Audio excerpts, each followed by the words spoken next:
میں Siraj Ahmed Khosa advocate high court legal education کی طرف سے آپ سب کو سلام دوستو. آج میں فیملی ڈسپیوٹس ہیں جتنے بھی ہیں اس کے بارے میں آپ سے ڈسکس کروں گا, کچھ انفارمیشن شیئر کروں گا. وہ لوگ جو فیملی تنازعات کے بارے میں جاننا چاہتے ہیں یا وہ اسٹوڈنٹ جو فیملی تنازعات کے بارے میں نیا سیکھنا چاہتے ہیں, ان کے لیے بہت یوزفل ٹاپک ہے. تو سب سے پہلے ہم اس چیز کو آپ کو بتائیں گے, آپ کو انفارمیشن دیں گے کہ فیملی تنازعات کس کے اختیارات میں ہیں. اکثر لوگ یہ سوالات کرتے ہیں کہ فیملی تنازعات کو بڑے سے بڑے کورٹ جیسے کہ سپریم کورٹ, عدالت ہائی کورٹس میں جو ہے فائل کریں جسے پارٹی کے اوپر انفلوئنس ہو, لیکن ایسا ہرگز نہیں ہے. اس کے لیے ایک قانون بنا ہوا ہے, فیملی کورٹ ایکٹ 1964, جس میں اختیارات جو ہیں وہ صرف آپ کے فیملی کورٹ ایکٹ سول جج اینڈ جوڈیشل میجسٹریٹ کے پاس فیملی جج اختیارات ہیں. وہ کس تنازعات کو, کن کن تنازعات کو سنے گا, یہ میں آپ سے ڈسکس کروں گا. ڈیولیشن آف میرج مطلب شادی کو ختم کرنا, جسے ہم عام طور خلا بھی کہتے ہیں. خلا صرف وائف کی طرف سے لیا جائے گا, نہ کہ مرد کی طرف سے. مرد کے لیے الگ جو ہے وہ قانون ہے, وہ طلاق جو ہے پروناؤنس کرے گا تھرو نوٹس, وربلی کرے یا جو ہے ریٹن فارم میں کرے, وہ ڈائریکٹ دے سکتا ہے اپنے وائف کو.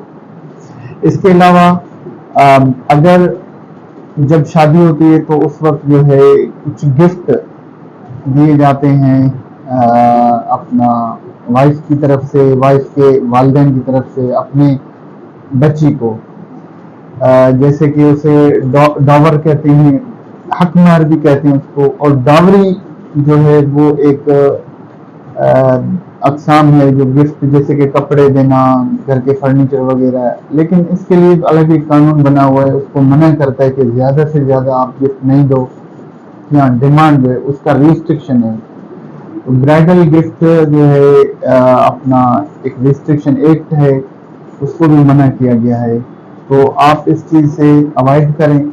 اچھا, اس کے علاوہ جو ہے مرد کے اوپر, جیسے کہ ہسبینڈ ہے, اس کے اوپر یہ فرض بنتا ہے کہ اپنی وائف کو مینٹین کرے, جیسے کہ اس کو خرچہ دے, گھر کا راش, جتنے جو ہے اپنا اس کے اخراجات آتے ہیں, ادویات ہیں, اس حوالے سے وہ مرد کے اوپر فرض بنتا ہے کہ وہ اپنی وائف کو دے.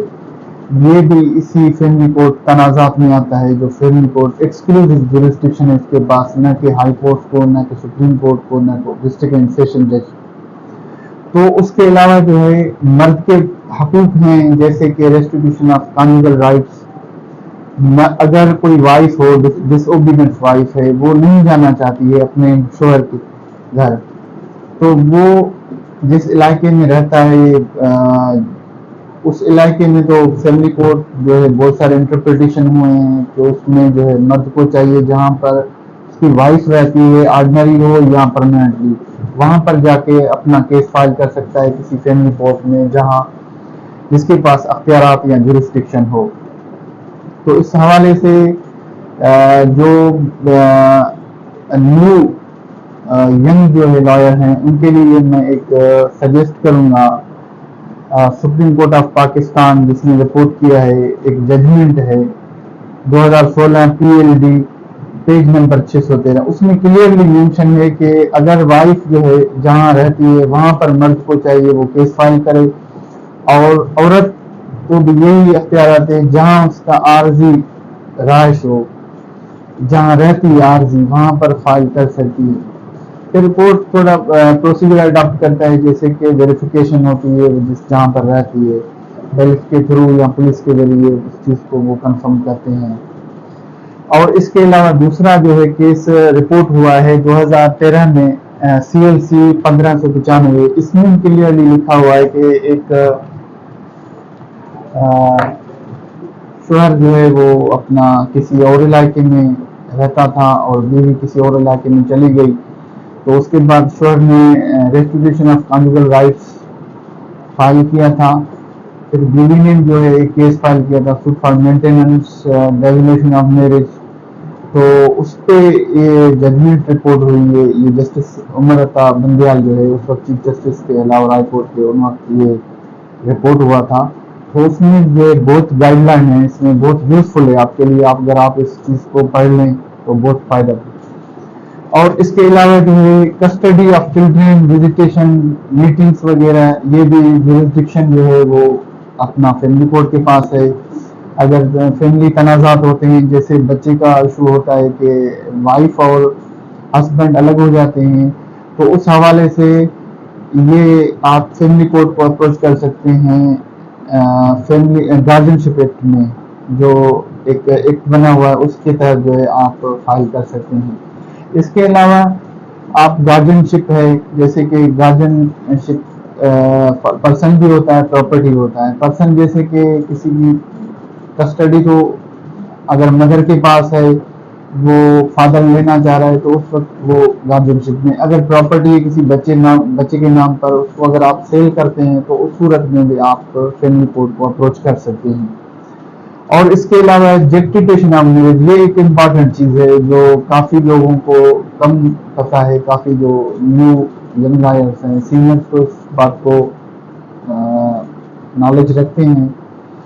تو دیکھیں جسٹیفیکیشن آف میرج جو ہے وہ اگر ایک وائف ہو، اس پہ دو جو شوہر ہیں وہ کلیم کریں کہ یہ میری بیوی ہے، تو اس صورت میں جو ہے دونوں شوہر جو ہیں وہ جائیں گے فیملی کورٹ میں، وہ اپنا کلیم کریں گے. پھر یہ تو انحصار کورٹ پہ کرتا ہے، ایویڈنس چلے گا. میرے خیال میں اس میں فیمس کیس شاید میرا یا کوئی اور تھی، کوئی فیمس ایکٹریس، تو ان کے بیچ میں ہوا تھا. لیکن ایسے ہمارے معاشرے میں آتے ہیں، تو اس حوالے سے آپ فیملی کورٹ کے پاس جا سکتے ہیں، نہ کہ آپ کسی کرمنل کورٹ کو اپروچ کریں گے. وہ سیدھا آپ کا ایکسکلوسیو جورسڈکشن ہے فیملی کورٹ کے پاس. اس کے علاوہ جو ہے personal property belongings to wife, اگر کوئی پرسنل چیز ہے وہ بھی اپروچ کر سکتے ہیں فیملی کورٹ میں. لیکن دوستو یہ چیز آپ کو بتا دوں کہ فیملی کورٹ میں آپ یہ جو ایڈمنسٹریشن کے جو سوٹ ہیں وہ ان کے پاس جورسڈکشن نہیں ہے، وہ سینئر سول جج یا ہائی کورٹ کے پاس جورسڈکشن ہے. جیسا کہ کوئی والد فوت ہو گیا، بعد میں جو بچے ہیں جو پراپرٹی ہے ان کو ڈیوائڈ کرنا ہے، تو اس حوالے سے سوٹ فار ایڈمنسٹریشن ہوگا. اور سکسیشن بھی جو ہے وہ الگ جو ہے ڈسٹرکٹ جج کے پاس ہوتا ہے، یہ الگ ہے. لیکن جو میں نے جتنے بھی پوائنٹس بتائے ہیں یہ صرف ایکسکلوسیولی آپ کے فیملی کورٹ کے پاس اختیارات ہیں. کچھ اہم جو ہے آپ کو بتاؤں گا کہ جیسے کہ ڈیزولیشن آف میرج ایکٹ 1939 میں جو ہے سیکشن 2 میں اس کے گراؤنڈس دیے گئے ہیں. کون سے گراؤنڈس ہیں جس پہ وہ فیملی جج جو ہے یا جو پارٹی ہے وہ کھلا لے سکتا ہے، کن حالات میں، وہ میں ایک الگ لیکچر میں آپ کو اس میں جو ہے میں ریکارڈ کروں گا، آپ سے شیئر کروں گا. اس کا سیکشن 2 ہے. اور اس کے علاوہ جو ہے آپ کے the dowry and bridal gifts restriction act ہے، یہ بھی ہے. اگر آپ جیسے کہ ڈیمانڈ کرتے ہیں لڑکے والے، جیسے انڈیا میں ہوتا ہے یا پاکستان میں تھوڑا بہت ہوتا ہے، یا لڑکوں سے یا کسی طرح سے وہ ڈیمانڈ کرتے ہیں، یہ ڈیمانڈ الیگل ہے، یہ بالکل الیگل ہے اس ایکٹ کے تحت. دوسرا ہے طلاق. طلاق کا جو ہے مسلم فیملی لاز آرڈیننس 1961 میں کلیئرلی مینشن ہے کہ مرد جو ہے وہ طلاق دے سکتا ہے. اس کا ڈیفینیشن سیکشن 7 میں ہے. اور مینٹیننس کے حوالے سے سیکشن 9 ہے، اس میں آپ جو ہے مینٹیننس کلیم کر سکتے ہیں. لیکن جو بھی کیس فائل کریں گے آپ فیملی کورٹ میں، وہ 1960 west Pakistan family court act 1964 کے تحت کریں گے. اور اس کے رولز ہیں 1965 میں، اس کے تحت کیسے وہ پروسیجر اڈاپٹ ہوگا. اس کے علاوہ دوستو جو family court act west Pakistan family court act 1964 میں آپ کا جورسڈکشن یا آپ کے جتنے بھی پاورز ہیں وہ اس ایکٹ کے تحت ہیں. لیکن دوسرے لا ایکسرسائز نہیں ہوں گے، جیسے کہ سی پی سی ہو، قانونی شہادت ہو، بالکل یہ بار ہے، منع ہے، ان کو بالکل جو ہے ان کے سیکشن پروویژن جو ہے وہ ایکسرسائز نہیں ہوں گے.